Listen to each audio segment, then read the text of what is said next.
session, I have all my map stuff and my kind of materials right next to me here to teach, and that's exactly what I want to do, and it's great. But equally, if there are other things, it's a good opportunity to talk to you. Other suggestions and ideas, have a think in the back of your head of what we could be doing to help you kind of going forward when you get back out, and so on. Just, you know, jot them down, and we will have a bit of time at the end maybe or during to raise them.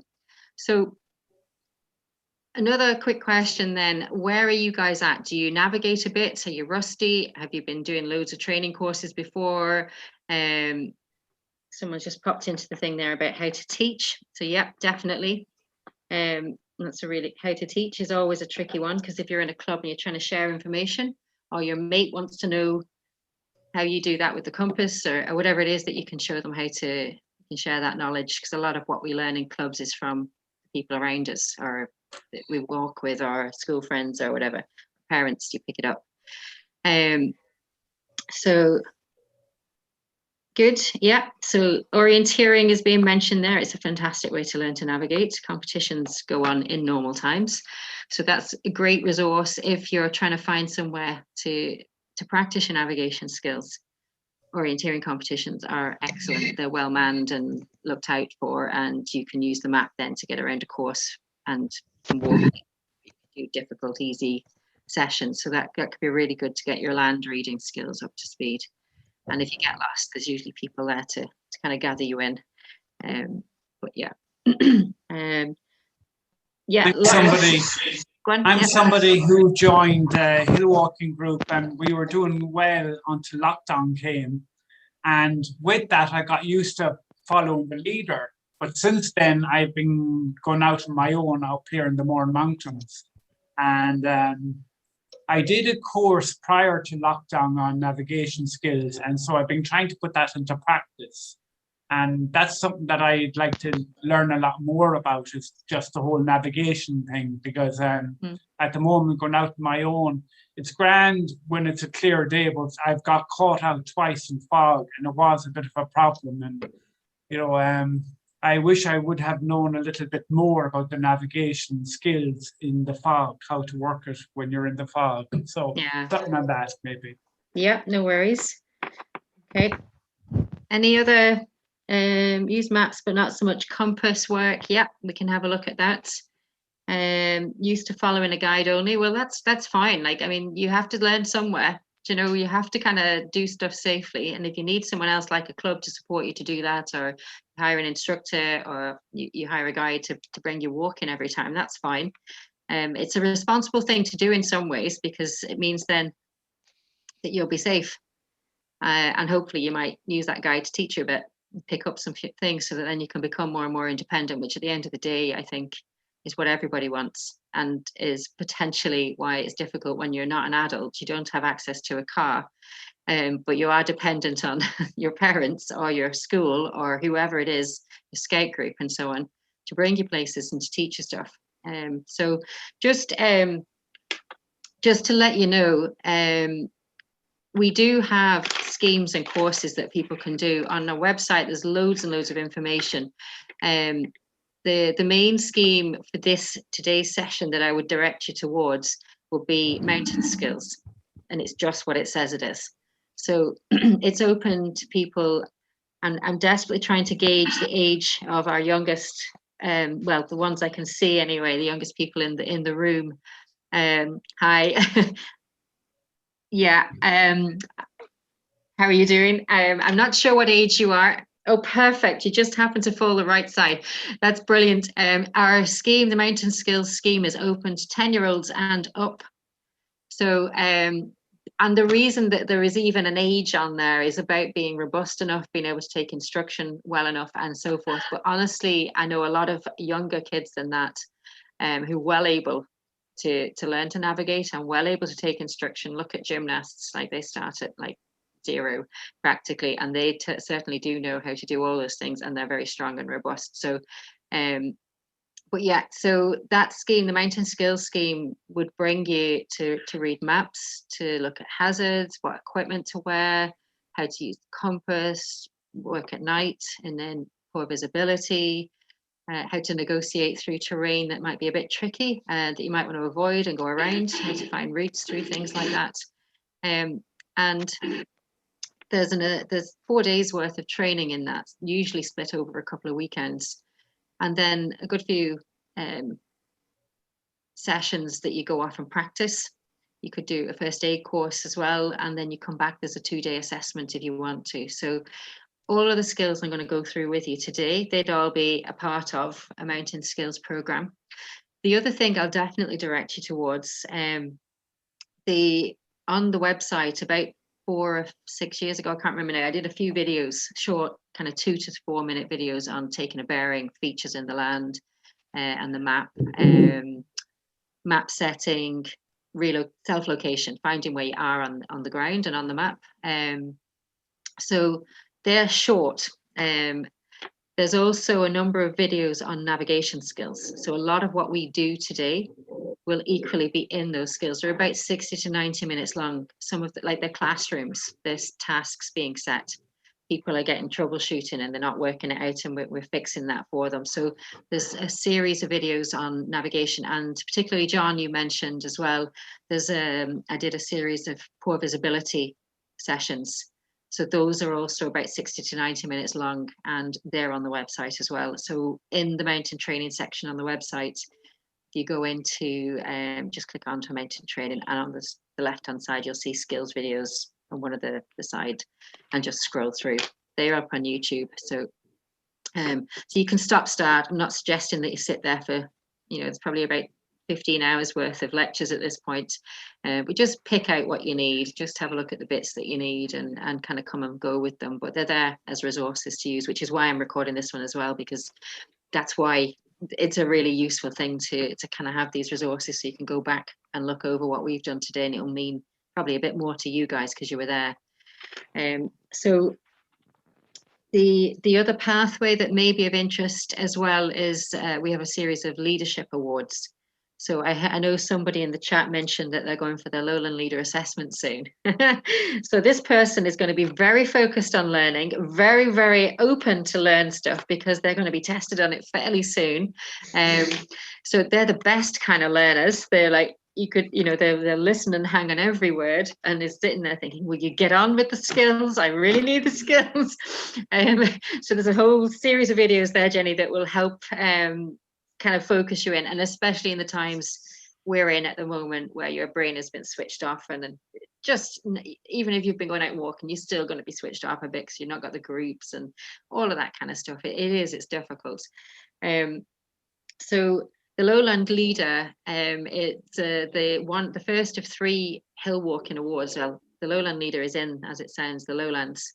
It's an entry-level award, so you don't need to have done another qualification to get into it. The same with the mountain skills, is entry level, so you can start, have an interest, know you want to do these things, but you can get launched into, and well, Jenny will tell us when she's done her assessment that it's a reasonable assessment, that it's a reasonable award, and it's a very interesting training course. Like, you cover so many different things. It's a really interesting course, but it's a qualification that you can start when you're 17, so a little bit of time to go, Annie and Eva, but it is something that you can pick up on once you've learned to navigate in the mountain skills, that end of things, that then you can kind of follow on and potentially have a leadership qualification by the time you're 18 in the lowlands. So that to me is a really good thing, where when I was kind of coming through, you had to be 21, I think, to do your mountain leader, and there was only the mountain leader, so it was a bit more involved and time consuming. So you could potentially end up at college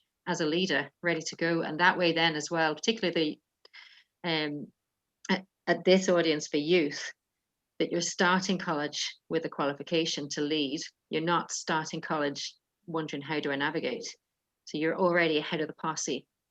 You're more likely to get involved with that committee in college and develop training in your club early. So I think getting started earlier as well, particularly unfortunately with women, you get sidetracked with so many things at that age around university. Your career and family starts to come into play, and all these kind of things, and for men, but in a different way. If you're already further along that pathway, you're more likely to get further up that pathway and get on to the higher qualifications, and you know where the real fun starts, maybe for you, depends on what you want to do. So just to kind of factor that in, so early is good, start early is really good. And you're also, your brains are best able, you guys, Annie and Eva, are the most able in the room to absorb new because you're young. So sorry guys, the rest of you, I can't see those with the screens off, but yeah, you're on your way to losing brain cells. Sorry.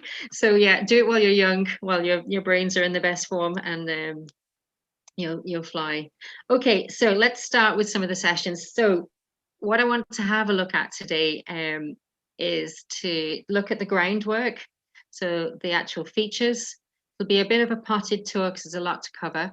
So if you have a map in front of you, it would be really nice if you could turn the screens on, guys, because I'm very dependent on these 6 people I can see at the moment, one of which is myself, to get reactions. So if you can turn on your screen, it would be great, just even to see the faces so that I can tell if you're getting it or not. I'd really appreciate that.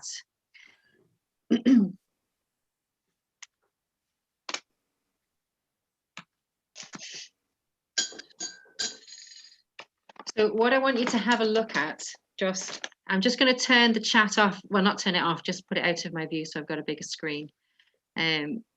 Just wave frantically if I'm not responding to something in the chat, because I just turned it off so I can see the screen better. So just on your map, what I would always start with is what a map is about. So if you think of it, that you maybe have all used maps before, I'm not too sure, but if you're trying to teach this to someone, so if a lot of this is new, not news to you, think about what I'm saying and how I'm saying it in terms of teaching for that person that was asking how to teach stuff. So kind of put your shoes on for that angle if it's all familiar to you.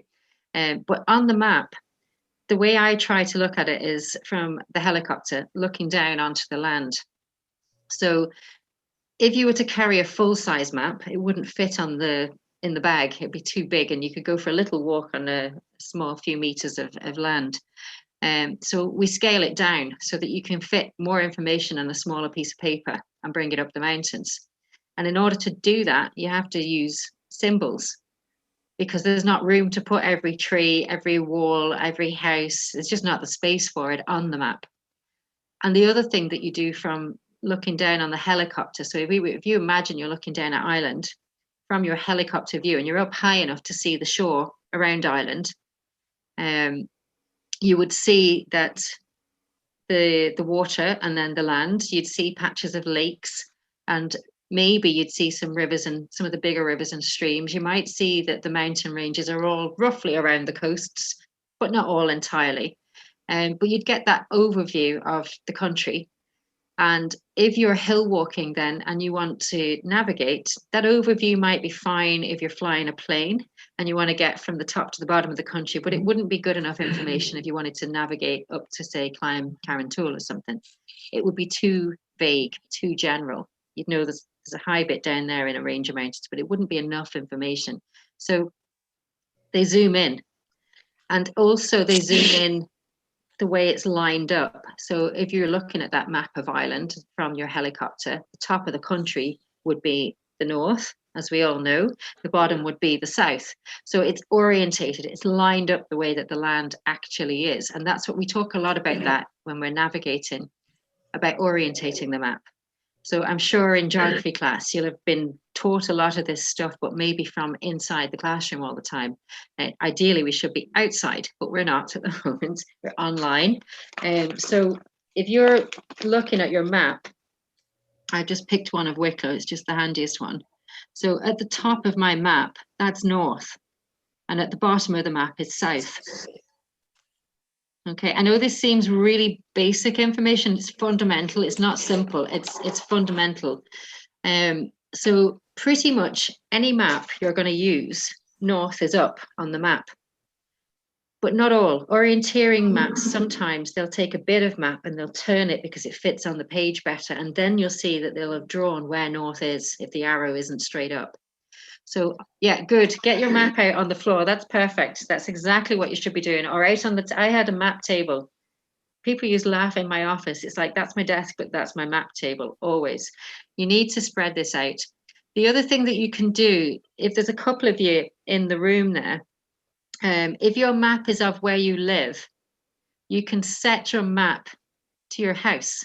So I live in Wicklow, and if I look out my front window, the sea is down to my left, and Dublin is behind me, and the south of Ireland is straight ahead. So it's not quite as perfect as that, but it's roughly north behind me and south in front of me. My front window is slightly off south, but so that's me then. If I know that the top of the map is north, and I know where Dublin is and where Kerry is and where the sea is, and I'm on the east coast, I can turn my map then and line it up as though I was sitting up in that helicopter and turning it the way that the land actually is. That's called orientating your map. So if you've got landmarks outside your house, or you've got a map of where you live in front of you right now, you can pick it out and you can turn it, because you'd know your local area very well. You'd know which way the town is in relation to where your house is, or whatever that is.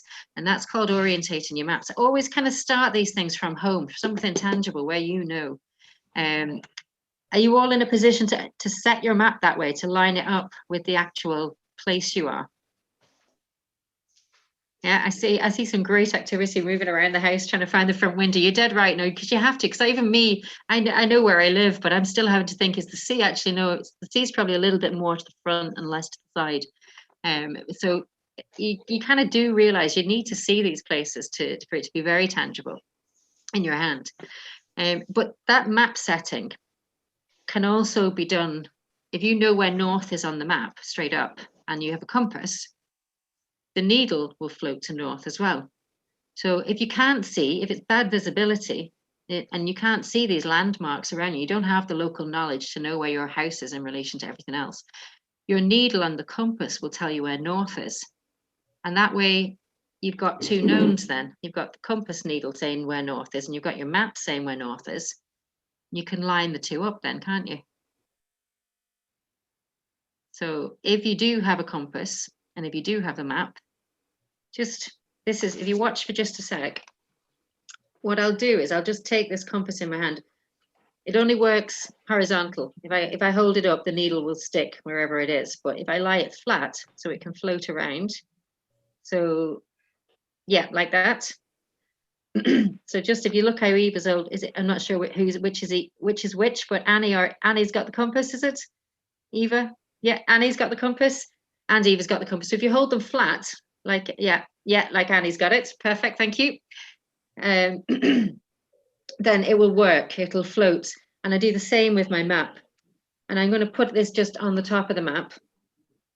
All right, so you're all going to be looking like a bird, the helicopter, straight down onto your map now.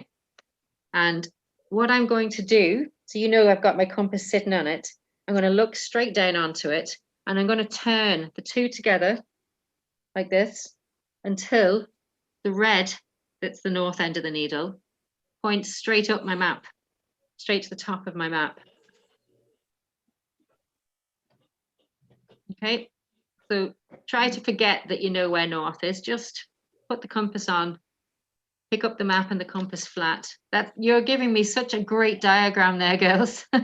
Honestly, that's what you should be doing there. You're turning the map with the compass sitting on it, and eventually they'll get it lined up so that red needle's pointing straight up the map. Is that right, girls? Yeah. And is the writing when you look at the map, is the writing the right way up? When you've got it, yeah, perfect. That's another check. Because if you think about it, if you got your map folded up like mine, you might not be able to see where the top of the map is. And you could easily think you've got it lined up with the top of the map when it's the side of the map. But the writing won't be the right way up. Because the map makers are nice that way. They like to write the writing the right way up. So so again, if we have our maps folded small when we're walking, as we often do, just to be conscious, check the writings the right way up, and the north's pointing to the top, and the map is at the top, and the compass is at the top, and all of that. So once you've got that information, now I know when I look out my front window it's pretty much south. It's not, it's a good bit off south out my front window. And I know that because the sun comes up just to the left of my front window and swings around, and I get the south across this side of my house at the back. So I kind of know that that's wrong because the sun comes up in the east. So, so once you've got your map lined up and you're standing somewhere on that map, when you look to the north on your map and look to the north on the land, they should be what you're seeing. And if you look south, it should show you what to expect down south. And the same for the east and for the west and so on. So it's a really useful thing to have the compass. That in some ways, that's probably the most useful thing of the compass, because it gives you that reference. You use what you see on the map as well, because that gives you the information, the evidence on the land. So if I'm standing here, I should see a river that way, and I should see a stream over there, and I should see a mountain over there. So once you've got it lined up, you know everything is as it would be sitting in that helicopter looking down. It's all lined up in the right direction. That's called orientating your map. And when you're navigating, that's what you should be doing all the time. So if I'm walking north and then I need to turn and walk to the side, then rather than, I'm not going to turn my map so it's still pointing the way I'm going, I'm going to keep my map fixed, and I'm going to walk around the side and carry it and go that way, if that makes sense. So the map is always set to the land, and if I need to change direction, I move around it. It stays fixed to where the land is. The reason why people often get disorientated, it could be the weather comes in, so they lose all those visual clues of where the forest is or the lake is or whatever. You just can't see it. They're all still there. And that's where a compass can come into play to kind of give you that confirmation that it is the right way. It is lined up when you can't see it to prove it. So, and to take that a step on then, if you've got it lined up and you're seeing a river in front of you and a lake is behind you, then you can use those bits of information and confirm that where you think you are. If it's lined up and you think you're next to the lake, but you're not, you're next to a forestry and there's no lake in sight, then you're not where you think you are, you see. So that's why it is probably one of the most fundamental bits of information is getting your map set. If you ever lose track of where you are, if you ever are not sure, that's the first piece of information. And one of those videos actually, it's the procedure for finding yourself, self-location video. That's what it talks through. This is the first thing you're always going to do: stop, set your map. And the second thing that you'd always do is look in front of you, look behind you, look left and right, and get actual information off the land first. Even if it's pea super, even if it's really misty, you can still tell if it's going down or up or flat. In any direction, you can still see if there's a lake there or water, or if it's a hill or it's a drop or a forestry. You can gather evidence from all four sides, and that will start to build a picture in your head, even if you can't see very much, as to where you are. So okay, so are we drilled on map setting? We're happy enough to know how to set it. I'm sorry I spent a bit of time on that, but I think it's really important. And the other thing from that, you've just used your compass. Okay, I don't generally bring compasses in until people are good on land reading, but for that, I think it's really important that you understand when you're doing your map setting, do it by land and by eye first, and then check it with your compass. A bit like your calculator, you know what to expect. You just want to double check you've not made a silly mental arithmetic error. You do your land and you get your evidence and you set your map, then you can check the direction is right with your compass. Okay, so the other thing I mentioned, and do chip in if you have questions. Oh, I see 3 comments in chat. One sec. Oh, yeah. Don't worry if you can't find a map of your area. Sorry, that was asked a couple of minutes ago. I didn't see it until just now. Any map can still be set, whether you're in the place or somewhere else. So hopefully you've gotten over that. Don't worry if you don't have a map of your own area. When you do find one, you can practice setting it for where you live. If I missed any other questions, I thought I saw 3 comments in chat, but I can only see 1. No. Okay, yeah, it's the same. Right, so the other thing I mentioned was the symbols, that you use symbols to show stuff on the map because you couldn't fit the real things. So in a nutshell, blue is generally water, rivers, lakes, streams, sea, drainage channels sometimes if they're dead straight. Then land, they use shading. So you'll see the colors on the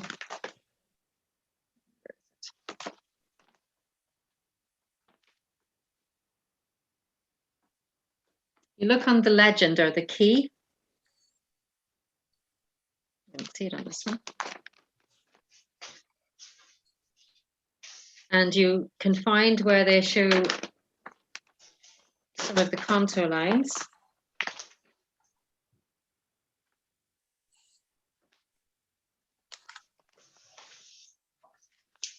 There we go, that's what I'm looking for.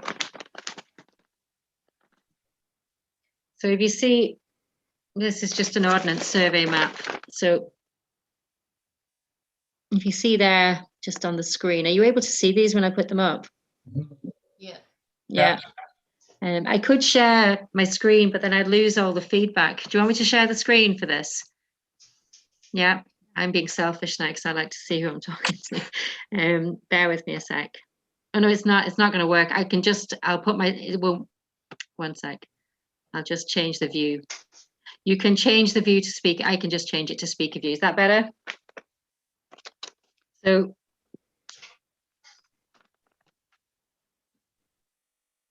Kind of the same, I think. it looks just the same, does it? So.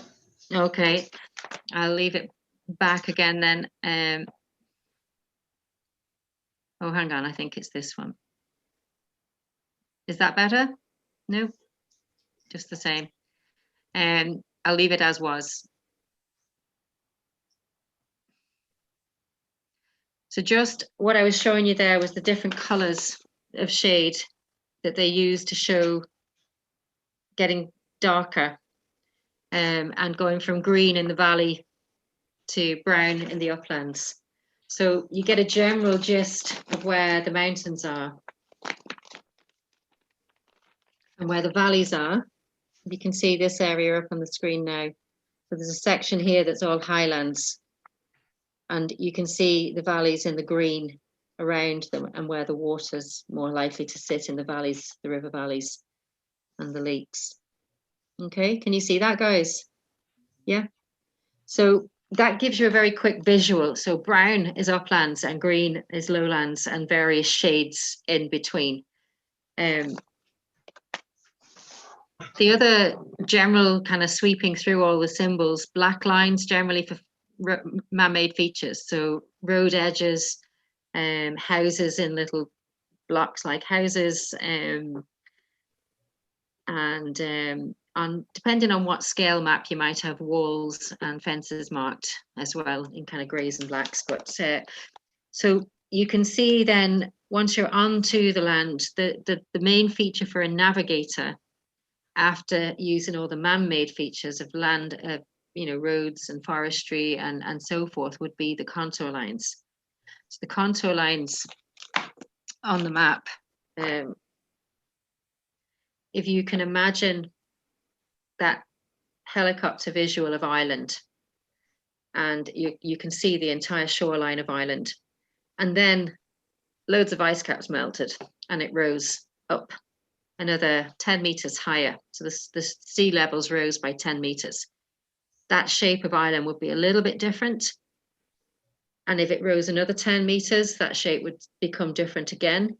It would get smaller and smaller and smaller. There'd be islands start to appear around Ireland, like in Ireland, as the water fills in some of those valleys.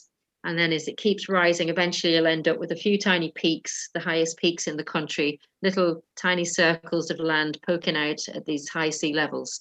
So an orienteering line, a contour line is that shape, if you imagine, around Ireland with the sea level rising. So every time the sea level is 10 meters higher, they'll draw exactly what shape that land is, that shoreline that you've created. And you'll see on your map, there's quite a lot of shorelines all over the country. Those are the contour lines. So they join an area that's the same height. And if you can imagine on, you know, if you've got contour lines, if you've got my hand here, for example, But as I get nearer to the top of the peak, it's going to become a little ring contour because it's just the top. But as you go down and turn it sideways, it's going to be a bigger contour line, like more area to include all these tops at that height. And if I go down a bit more, it's going to be a bigger area again. And you can start to see that there's little features that the contour line is going to drive in and out of, but all at that, what's happening at that height. And you're going to see tops, which will be marked on the contour lines if they fall where that contour line falls. And you're going to see little features start to appear. So we've got saddles. So in the gaps between my knuckles, that feature there would be called a saddle or a col. It's between two peaks. And this feature down my finger, if I look at it from the side, I'll put it out another little bit further, just make it a bit wider. That would be a spur. Okay, if I spread my fingers a little bit, so you can see now that I've got multiple spurs coming off the summit. Okay, and as a hill walker, you may choose to go up this one, go to the summit, and then go down that one because you want a different way back. Okay, and no two of them are going to point exactly the same way. So when you're trying to navigate, you want something that looks a bit different. So you can tell when you get to the top here, well, my car's down here. I don't want to go down that one because I'll end up too far away from it. And I definitely don't want to go down this one because that's miles away and I'll have to go over all these peaks to get to it, all these spurs to get around to it. So if I want to get down here, I want to set my map. And if I've got my map lined up right, then there's only one that's going that direction. The rest are going slightly different ways. And that's why the map setting, again, is so useful to get yourself down the correct direction. So what I want you to do, I know that's a lot of theory and in your head, is take your map. I have these wee models that I use. They've been really handy. I've had them about 15 years now. They're just cardboard from an old kind of 3D jigsaw. And I've created what you will see on your map. You see all these lines. So looking at it from the helicopter, the bird's eye, you'll see lots of lines, contour lines from above, because that's what your map is. You're looking at it from above. And then to just bring the two together when you're on the mountain, like my knuckles, can you see the topography, the land shape from the side? So when you're climbing a mountain and you're saying, are we there yet? Are we there yet? You might be coming up one of these kind of spurs that just go on forever. And they're just flat, flat, flat, flat and gentle. And eventually you get up to where you can see, yeah, we're at the top now. Okay, so that's what the contour lines are trying to show you. But obviously, it's not what you're really seeing. You're more likely seeing this 3D model on the land. Okay, so it's not that navigation is rocket science, but it is complex because you're transferring from the map, which is a model of lines in 2 dimensions, to the reality, which does not have lines drawn all over it, telling you where the contours sit. And it's got lots of stuff in between the gaps. It's not like textbook, it's land, it's natural. So, well, most of it. So it's going to be complex to translate the bird's eye view on your map to the tangible view on the land. But it does come, it will come with practice. So on your map, you found some contour lines, I'm sure. Mm-hmm. Can you find some places where it looks like this, these kind of things? Mm-hmm. Take out some of those. Yeah. What are they called? What do you call them? There's a few names for them. If you want to just tick off your microphones and just chip in there, guys, or you can put it in the chat anyway, whichever suits you. What would you call those things?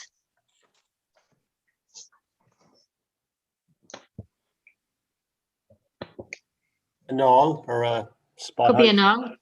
Yeah, a spot height, or if it's got a dot on a number on it, it's a spot height. If it's a knoll is another name. A tor.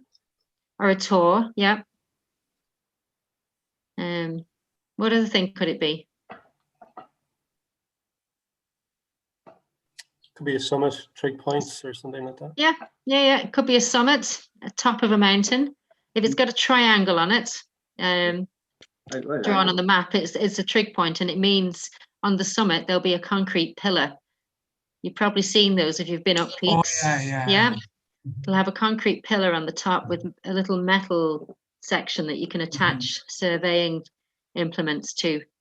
So that's a trig point. They're always very reassuring because you've got something man-made on the top of the mountain. Everyone feels happy that they're definitely not lost. Where some tops can be very roundy and not very reassuring when you get there. Like if you think of Connemara with its big flat plateaus, and the top could be like 2 kilometers wide, because it looks more like that than anything else. So, all right. So you found some tops, so summits, tops, trig points, spot heights, but all of them. Sorry. Could be like just a little ring contour on the map. Yeah. Nice. Yeah, for sure. Like these, depending on how big scale this model I've got. Do you know what I mean? If this is the top of Karen Tool, then it would, there'd be lots more contour lines below it. It would be a big feature. But if this is just a little blip covering about, it's only like 20 meters across, could be a lot more detail and so on. So you've all found some tops and spots. And in terms of what they look like from a walker's perspective, they're a top. So if you're at the side of a mountain looking at the mountain, picture a classic sugarloaf shape, your pointy peak. Then that's what you're going to see from the side, your profile view. So when you're walking up it, you can see the pointy bit, like I'm going to get to the top of that mountain. That's what you're going to see from the side. That's what you're going to see from the map. And the other thing as well is if I'm standing on this side or this side or that side, it's going to look different, your perspective, because you're looking at it from the other side or from a different side. Okay, so you can go up a mountain one way, come down another way, and it's like you're doing a whole different mountain again because you're seeing it from somewhere else. Okay, so plenty of looking behind you when you're walking, looking at things from different perspectives, different views, because it's just interesting. All right, so something else I'm going to get you to find now. So we've done tops. And as a formula for your features, a top goes in the 4 directions and you're in the mist and you get this. What information would you receive when you look in front, back, left, and right? What information is going to make you say, oh, we're on a top? Everything's going down away from you. Yeah. So that's the definition. All down on all 4 sides. Okay, and we can use that to describe any of the features now that we're going to look at. It just is helpful because, like I say, it's nature we're looking at, and that can confuse matters. It's not textbook sometimes. So in between these peaks, I want you to have a look for one of those on your map. The name of that I said was a saddle, so you can visualize it. Yeah, in that gap, the saddle. Have a look for some of those. They come in all shapes and sizes. The other name for it is a coll. Okay, collar a saddle. Here and here. Yeah, you finding a few? Yeah, great. Okay, and again, stop me if I'm moving on too fast, guys. But from the side, I'll move it in a bit. You can see there's 2 high points and then the saddle in the gap. And if I'm looking at it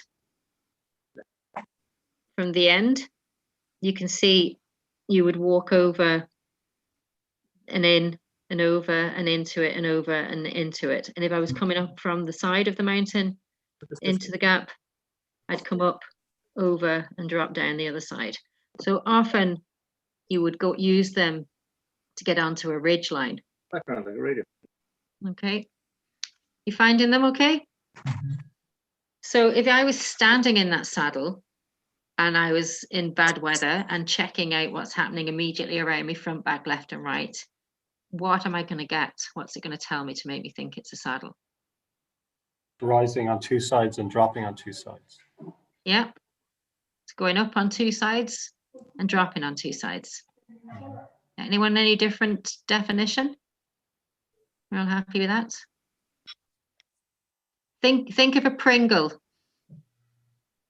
Okay. Hey? A ridge. A ridge. Yeah. So what this here, this 1, 2, 3, this here would be a ridge line.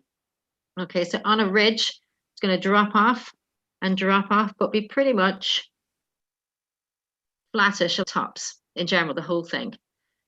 With a saddle, it's going to drop off and drop off, but it's going to go up to the peak and up to the peak.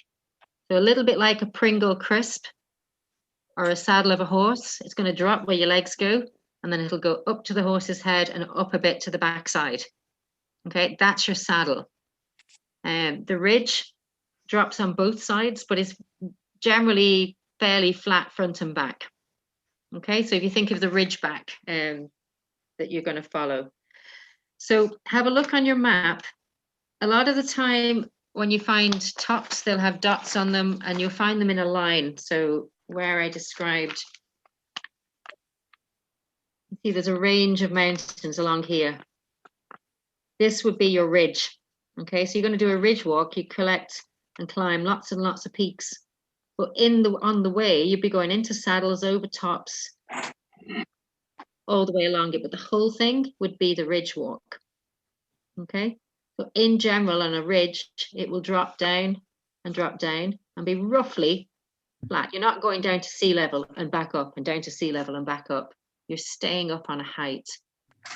If that makes sense. Yes, great. Okay. So the other feature I'd mentioned, if you see on here now, that often we use these as hill walks to get off the peak or up the peak. Say I got up to this one, didn't want to go back the way I'd come, so I want to go down this peak here. I'm going to use this spur, right? So it's sticking out. If this slope was uniform, these contour lines would just be round, but they're not. They bulge, and they bulge, and that's the spur. So again, you can see the spur from above a bit tatty on the end there now. So if you're looking at it from the bottom of the hill, you're going to walk up and onto your top. Just see if there's any there. That's quite an obvious spur going up here. So if you're trying to navigate on a spur, it's a line feature. So if you start to drop downhill, you've gone off the side of it. Okay, so you stay on it. And I always like to think of, I am actually a child, really. I always like to think of when you used to play aeroplanes. As well, maybe some of us still play them. But when you put your arms out and if you're walking up a spur, your two wings would be pretty flat. But if you start to swing off the side of the spur, you've gone off it because your wings are no longer flat anymore. And even in bad weather, you can be really, your perceptions can be a little bit warped because you can't see and your vision isn't the way it normally is. But if you stand there and you put your arms out and see, is the land going down to my right? So put it where it is my land going up to my left or down? And put it up, you realize you're on a slope sideways. If you're both pointing down, then you're on the backbone of something. And it's fundamental. But that technique can be really useful as well if you're following along a line feature, say a river, and you're trying to find the bend in the river. Now, rivers are invariably vague. They're natural, they're curvaceous, and they wind. They don't just do a 90-degree bend that they draw on the map. They're gradual and they can be deceptive because they're not like a drawing of two straight lines, they're curves. So if you stand, say, and you're looking for this bend in the river, and you're standing where you think it is, and you put your arm down this part of the river and your arm down that part of the river, and you stand there, you'll see that it's not straight. If you did it on a straight section of river, then your two arms would be in a line. So that can be a really useful technique to decide if you're on a bend or if the feature is. So don't dismiss the whole aeroplane as a kid's game. It's really useful in the mountains. And I know now, Jenny, on your assessment, I know what you're going to be flying around the mountain walks, but it's very useful on tracks and trails. And what you're really doing is checking the aspect of things, what way it's pointing. So it's a very useful technique to do that if you're not quite sure. And the same in bad weather, John, where you're not sure you're going the right direction, or that you've changed direction, and you do the hand thing, particularly on, say, forest corners in the dark. You think you've not really gone around the corner, but then you put your arms out and it's like, yeah, that's actually quite different directions. I have gone around the corner. So it takes away the human aspect.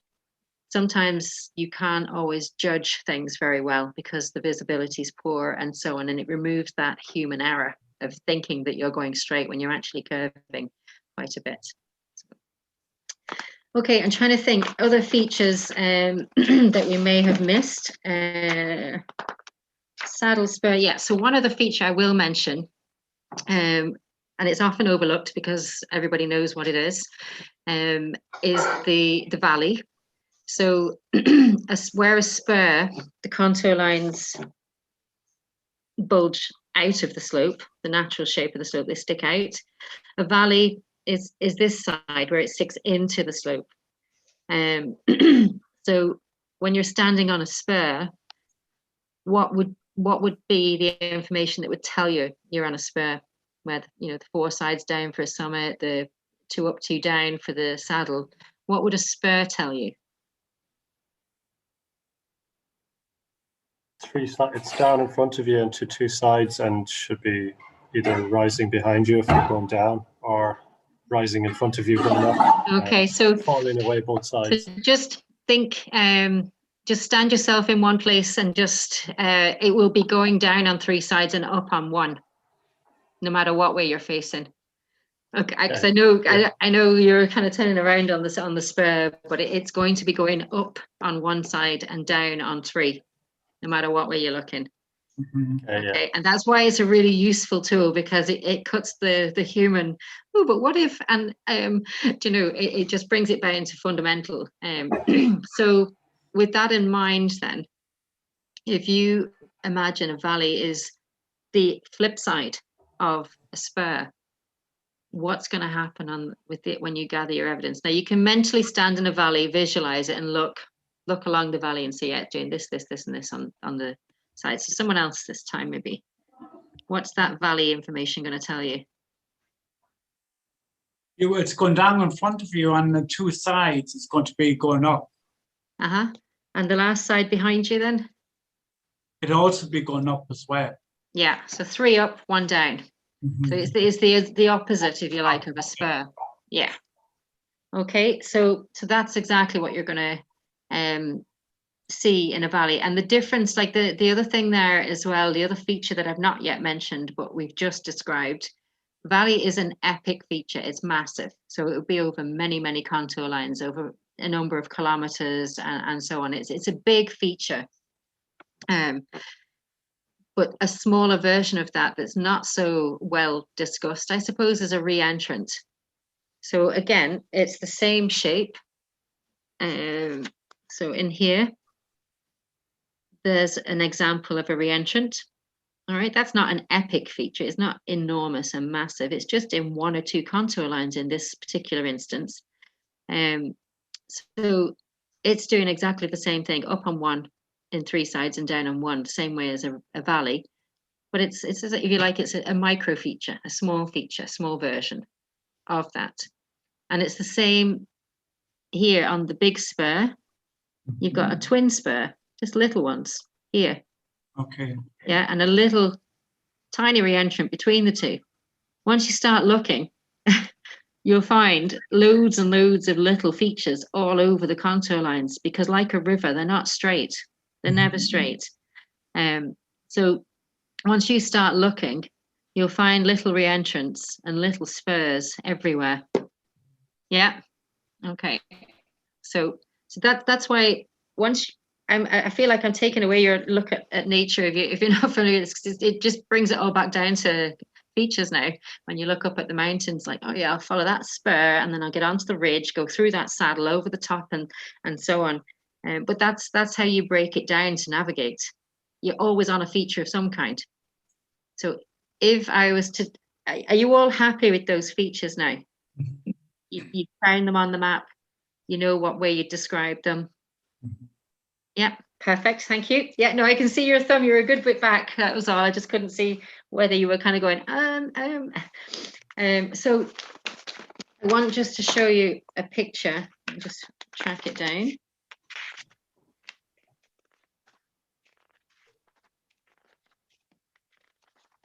So those of you that are interested in teaching navigation, this is this is the way I teach. I take a massive piece of paper and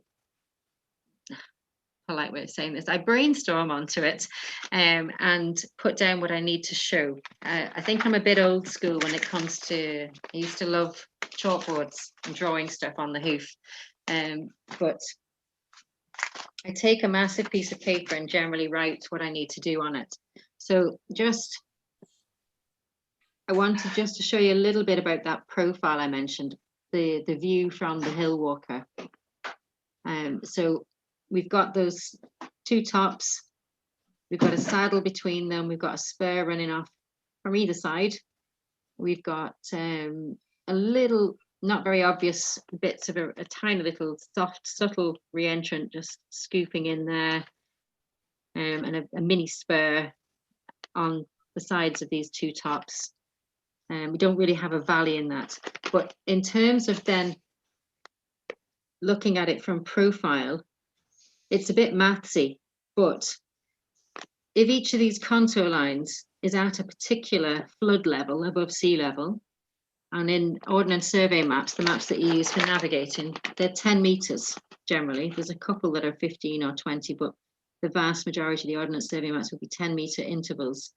So every time the next contour line comes in, it's 10 meters higher. So I've drawn a profile of that map version from the side.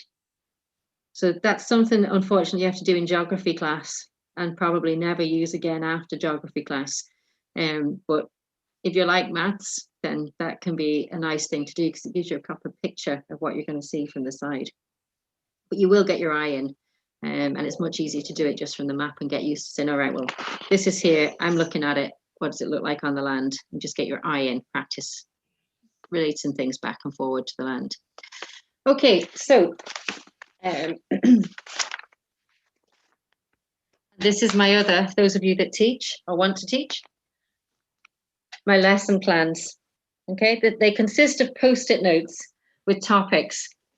My biggest fear as a teacher is not using every second of the session to do something useful. So I'm often do too much. But anyway, so I think navigation is something that you can teach forever and never get bored of.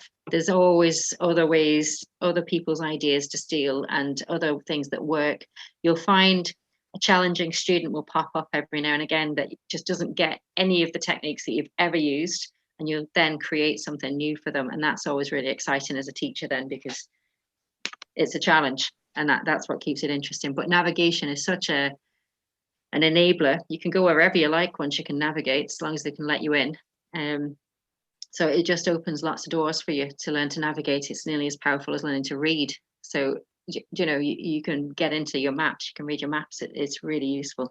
Okay, so the reason why I mentioned profile is when you're navigating, if you can break your journey down and say, I'm going to go along this river, and then I'm going to go up that spur, onto the ridge, over that little top, down into the saddle, and so on.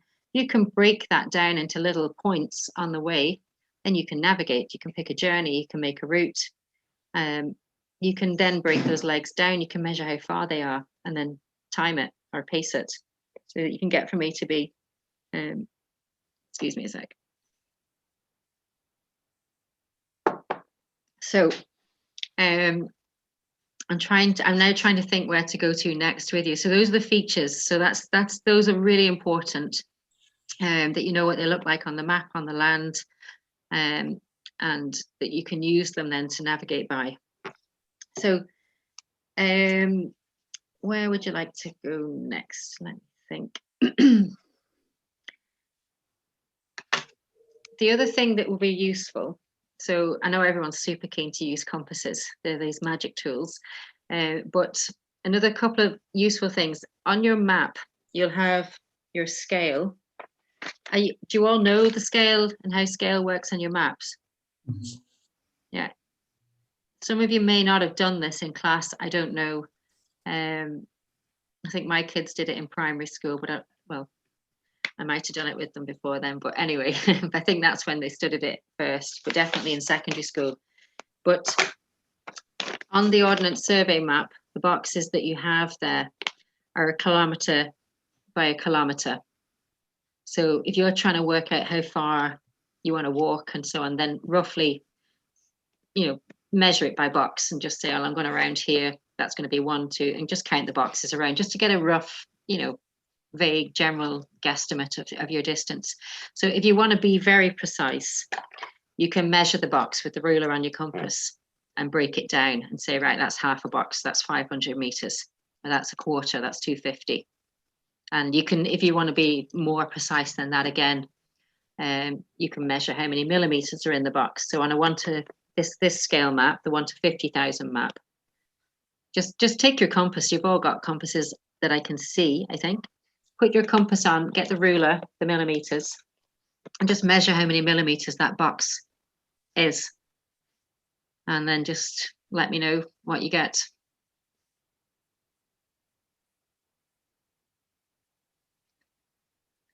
Either throw the answer into the chat or just... Got 40 on mine. 40 on yours, so I know what scale map you are on. Yeah, there's no fixed answer. There's different scale maps, so just don't think you're wrong if you get a different answer. You're not necessarily... Yeah, I've got both anyway. Okay, okay. They're all scrabbling around now. I'm not sure if it's for compasses, maps, or just exercise. Do you find... My compass says 1 to 25,000, and then it says 0.5 km. Yeah. So, okay. Yep. So there should be a ruler though, you know, just a normal centimeter, millimeter ruler. Mm-hmm. Just if you pop that onto the box on your map and measure how many millimeters across the box it is, and then let me know what you get. Ours is 20. 20 millimeters, perfect. So I know what scale you're on. You're on a 1 to 50,000. Mine's 40 as well. Yours is 40 because you're on a 1 to 25,000, double the size. Yeah. Yeah. Okay. Any other numbers? We all getting the same? One of those two? I'm getting 1 km. Okay. How many millimeters though?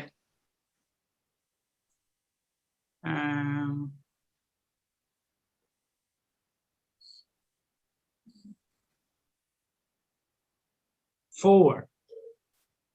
No. Centimeters? Centimeters, yeah. Centimeters, yeah, perfect. So, okay, so the reason why I'm getting you to use your ruler rather than, there's other devices on the compass that will break the box down for you and it'll switch between the different scales.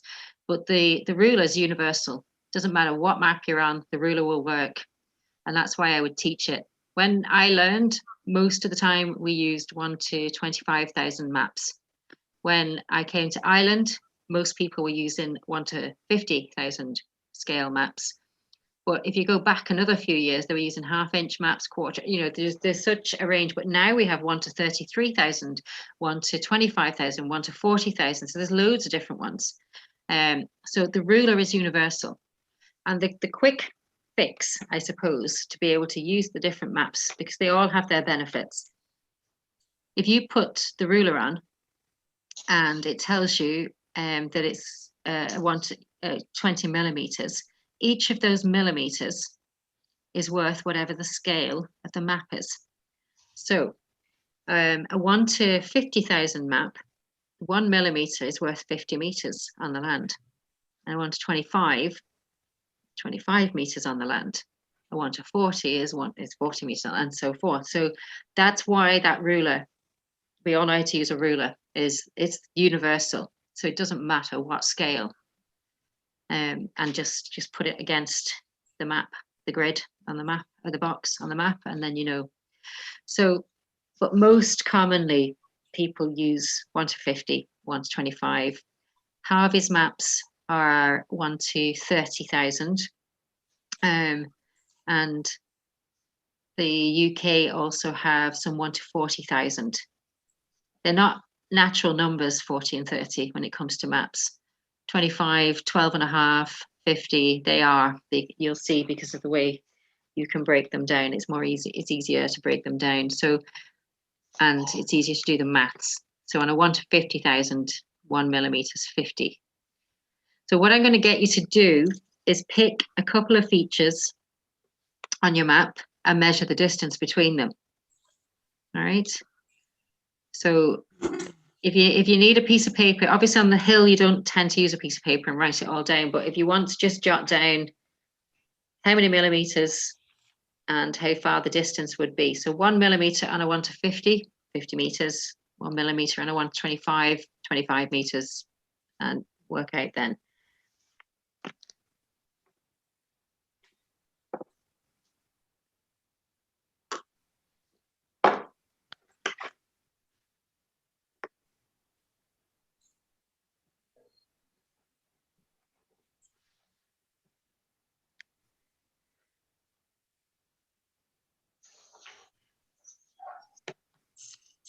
Jane, can you repeat that question, please? I can, yeah. So just pick two points, not too far apart, and measure the distance. Oh, measure it. Okay. Yeah, just measure the distance between them. If you don't know how to measure the distance, stick your hand up and I will talk you through it. It's no problem. I didn't really teach it. I just told you how the ruler works.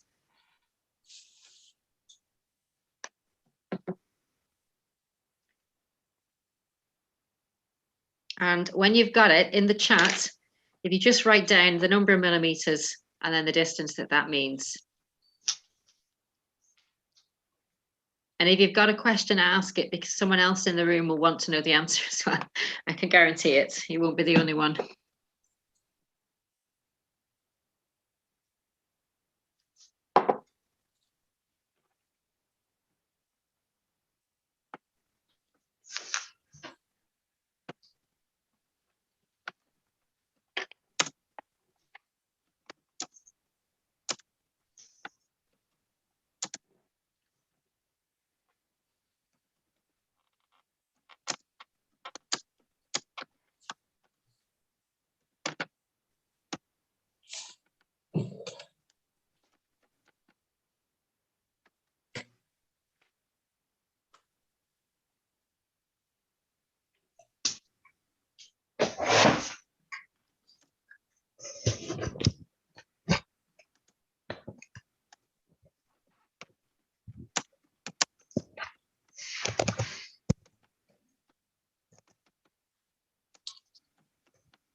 Yep. Are you supposed to measure a straight line? Yes. If that's what you're measuring, yes. Good question.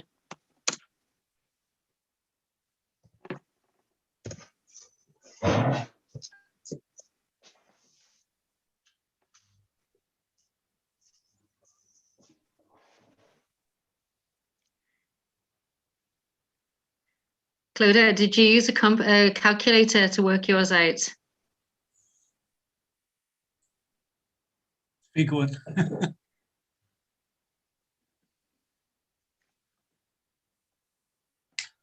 I don't know if you know. Say again, sorry. Go on, Clodagh. Oh, sorry. I wasn't sure if you were calling me. It's Keela. I'm so sorry. My daughter's called Quiva, but Very strange spelling. Yeah, I did, yeah. yeah. No, but I would expect you to. And yeah, it raises a useful point. I've just put a couple of examples up. You know, if you measure 10 millimeters on a 1 to 50,000 map, and if you measure 10 millimeters on a 1 to 25,000 map, you get obviously different answers because they each represent different distances. So Jenny, 42 millimeters. You're on a 1 to 25. Yeah. Yeah. 5 millimeter. Yeah. So they're on Sean and John, you're on 1 to 25,000 maps. Yeah. Yeah. Yeah. Okay. It's like I was just, you know, one place that I know quite well is from Mealmore Lodge to the wall. There's that stretch. So that's what I was measuring there. So that was like perfect. 3 millimeters because I know it quite well. So I said that's 3 millimeters. So then I was able to, so it's actually 75 meters. Yeah. And does that match with what you think? Yeah. It gives me a very good visual then, because I know the piece quite well. Yeah. And I think that's what I was trying to grasp at earlier as well, around that you can get your eye in the distance. Exactly. Judging distance on the land. And it's a skill. It takes time. Like giving someone in a teaching situation the ability to visualize something like that. So a swimming pool, most people, well, in Ireland, most pools are 25 meters. That would be a soccer pitch, but that can be varied as well, but in and around 100 meters. So it just gives something that they can relate to. Yeah. So, because that is also a useful skill. It's like, I'm so far away from that feature. You can't just get a tape measure out and measure it, particularly, but you can say, well, it looks about 50 meters away. And if your eye is good, then it's actually useful. Whereas if you say it's about 50 and then you pace it out and you see it's 200 meters, then your eye isn't that much use to you at that time. It needs training. But okay, so there's a couple more. 3.5 centimeters.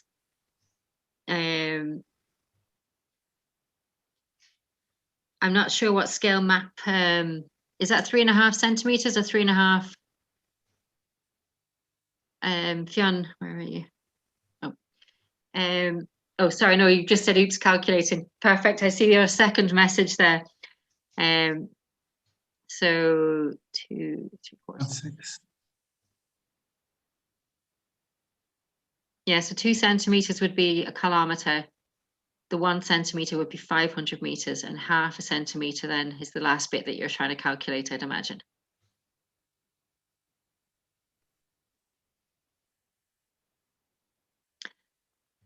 So are you on a 1 to 50,000 scale map, Fionn?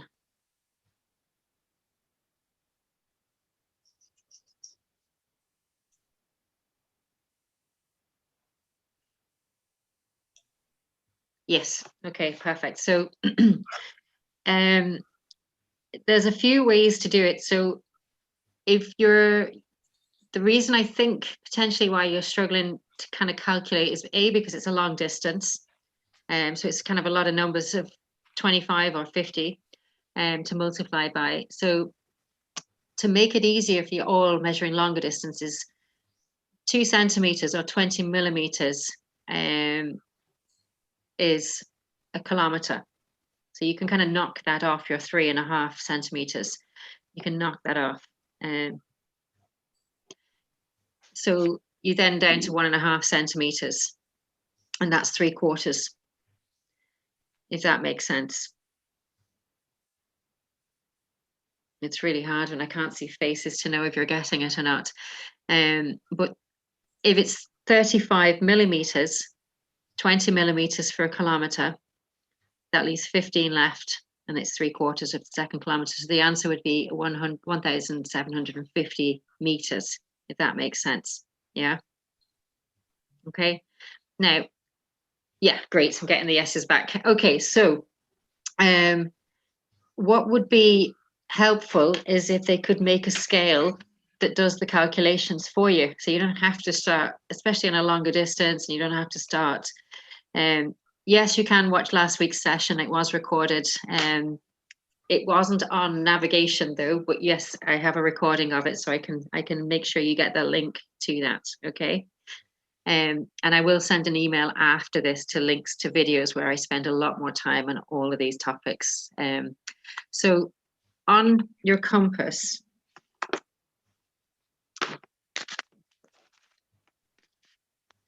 yeah.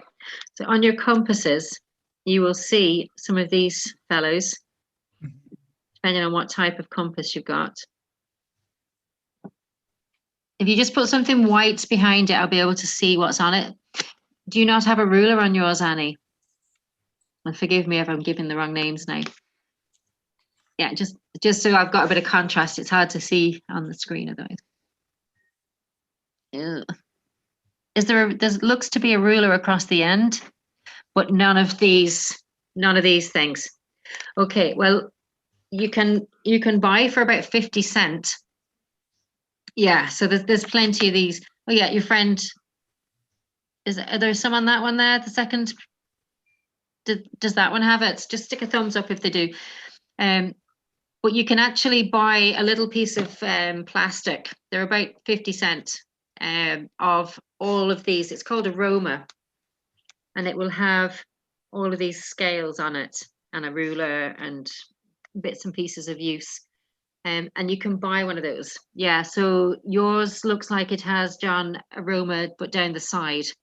And it's breaking it up into kilometer boxes for you. That's what these are doing. And then in that kilometer box, you have to pick the right scale, the map you're using, then break it down into smaller portions, 100 meters and so on. But this kilometer box for the 1 to 50, that's going to be 20 millimeters plus. It's just try and remove the need to do the 25 or the 50 times table. You can also make a card with it. If I did a session on maths for the mountains, because some people, when you start talking numbers at all, are straight back into school, maybe had a bad time in school in maths class, and they just glaze over. And it's just so common. Like the maths for what we use in the mountains is not complex, but if your experience of maths in the past is not successful, then it can really make it difficult for you to get your head around something, especially when you're online, you're not in front of someone. You can't even just say, right, well, there's your measurement, now let's walk it on the ground. You lost some of that tangible bit of it. So yeah, definitely the Roma can be very useful, but the ruler, like I keep saying, like it's the best one. It's universal. So just if you've measured, 10 centimeters, then that's a box, and then a box, and then a box, and you're just measuring the extra little bit at the end of it. And the other benefit of that is it's longer. So if you're going to buy a new compass, if you get a long base plate, it's really useful because it gives you room to measure longer distances. But you've also got one of these on your thing, so you can measure the distance with that. Don't stretch it too much. Some of these are a bit stretchy. But measure that, because that question you asked that I said was a really good question. Do I go straight? You measure the route you're going.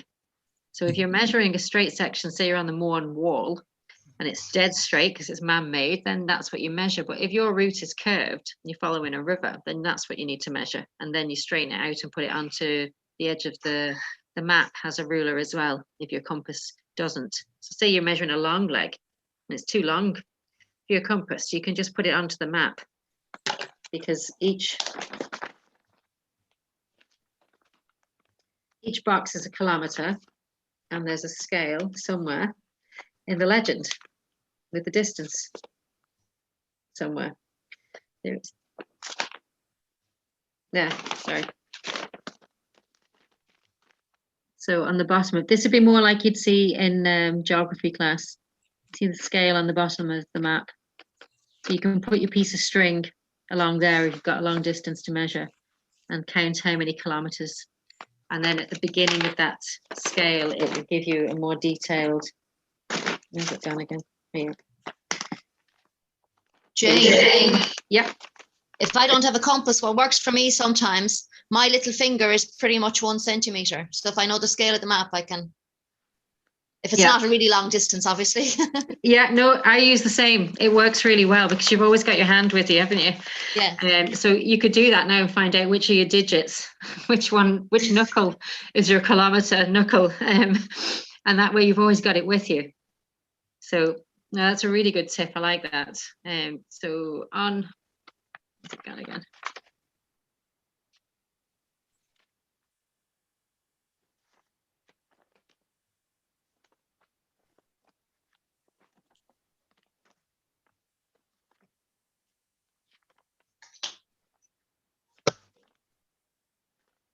Sorry, I keep losing this scale.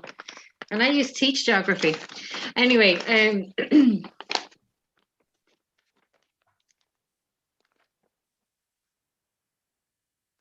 just down here at the very bottom of the map, it breaks it down into the smaller 100-meter sections on this kilometer scale here. So you can put your long string along the kilometers and then use that last little bit to measure the extra bits. That dog is well loved. Okay, do you guys need to, I'm just conscious of the time. We're almost at the end of the time, guys. There's so much more, but definitely I will send you an email with the links, but there's a stack of videos on the website. I'm sorry, we barely scratched at the surface, guys, but distance measurement and the features, they are the fundamentals, the map setting. So if you're trying to work out where you are, always stop, set your map, check it with your compass, get it lined up. Always get the information front, back, left and right. What's actually happening? Get your evidence, the real evidence. Then look back at the map. Where do I think I am? And see, does that line up with that evidence that you've just found? And if it doesn't, respond to that. Don't just say, no, I'll make it fit. If it's not going down in front of you and the map says it should be, you're not where you think you are. And you go back, then the evidence is real. The map is what you want it to be sometimes. So, but yeah, so on the website, mountain training, skills videos, there's poor visibility nav, there's maths for the mountains, there's features, there's taking a bearing. And I'm sorry, whoever was asking me about a compass and bearings, somebody did ask, and I did say I'd do it. If you think back to the north at the top of the map, if I want to head due south, I'm going to be walking, like if you think of the degrees in your circle, so due north is 0 and south is 180 degrees. And I'm sorry if you think this is very basic, but a number of people know how to take a bearing but don't understand what they're actually measuring. They don't get the principle behind it. So straight up on your map is north. If you're heading south, you're going to be walking on a bearing of 180 degrees because you're measuring the angle from north around to where you want to go.